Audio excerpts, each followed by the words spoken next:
Hey everybody, Anthony Carey with Function First. I've got an exercise that I want to share with you that some of you have actually had in your programs if you're a client of mine. Some of you have not, and some of you who I have not had the pleasure to work with will get a lot of value out of this. It's actually an exercise you've probably seen some variation of for the lower back and the hips. And I'm going to explain to you really the nuances of the execution, where you can place it as far as your exercise programming goes, and also kind of what might be a surprise is where it's really impacting, but why it benefits the lower back.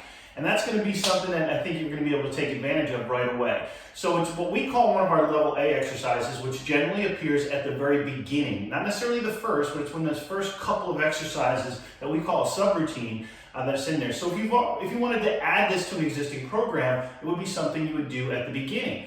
We even have some clients, this might be something to do actually in bed. For those of you that have a hard time sort of getting up in that first few moves in the morning, it's more of a remedial exercise, and it's one of our ask, don't tell exercises, which allows you to sort of explore the movement and then take full advantage of the benefits of what it does. So we just basically call it hip rotations, and it's done supine, which means laying flat on your back, and your knees are going to be bent. So what we're going to do is we're going to have the feet and knees hip width, and we're going to put the arms out to the side, shoulder level, but palms down. So the idea here is that my hands are anchoring me to the ground. I'm actually keeping my body fixed to the ground. And we're going to start with very small movements. And one of the keys to everything that we do when we use some of these types of movements is the rhythmical nature of it.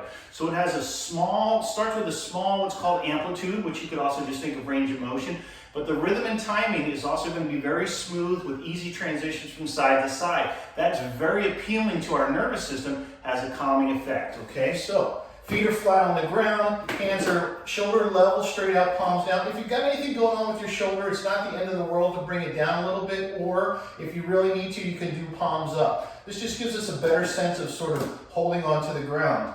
And so what I'm going to do is I'm just going to let the knees just slightly fall to one side and the other.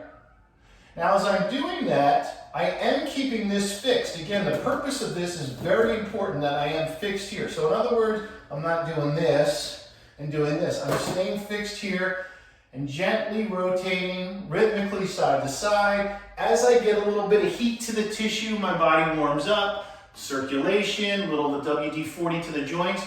I start to go a little bit wider, so I make a greater amplitude or greater excursion with my knees, so where it feels comfortable. So I start to go here, but not at the expense of coming up off the floor. So again, as I do that side to side, it's nice and rhythmical. You can see my feet actually lift and turn. That's okay. Some people think, am I supposed to keep my feet flat? Nope. Let the feet go, because we want to take the weight and the massive momentum of our legs to contribute to what's going on as we do this. So that's one way of doing it. Then what we generally do is we'll have our clients do a second set, but we're going to do it with the feet much farther apart. So instead of being hip width now, I'm going to be a good 30 inches apart because of my leg length, but somewhere in that range for people. What this does is as I go, it gives more room for this knee to drop down further. Therefore, it creates more rotation in of this hip, which is a really nice thing that we want to be able to have ample function in our hips when we do that. So again, this hip's going in, this hip's going out as I go side to side, still holding this.